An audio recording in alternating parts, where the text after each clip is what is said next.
Le péché, force obscure de rejet de la vie, s'exprime visiblement par des péchés qui sont, eux, des refus des devoirs, des droits, de la justice, de la vérité, des négations du respect d'autrui.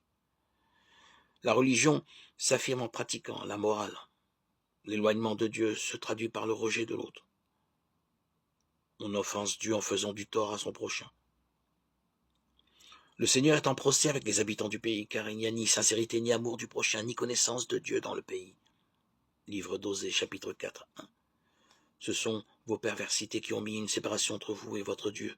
Vos paumes, en effet, sont tachées par le sang, et vos doigts par la perversité. Vos lèvres profèrent la tromperie. Votre langue roucoule la perfidie. Ésaïe 59, 2, 3.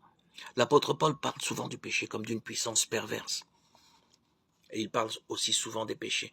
Il en fait des listes impressionnantes. Je vous invite à lire 1 Corinthiens 6, 9, 10, Galates 5, 19, 21, 2 Timothée 3, 2, 5.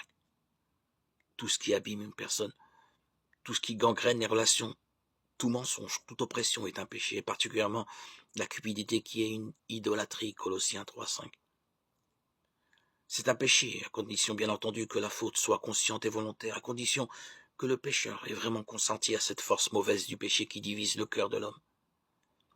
Je ne comprends rien à ce que je fais. Le bien que je veux, je ne le fais pas, et le mal que je ne veux pas, je le fais, nous dit l'apôtre Paul, Romains 7, 15, 19.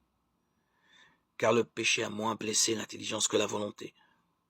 On peut rester très lucide, mais être très faible, et faire mal par simple faiblesse.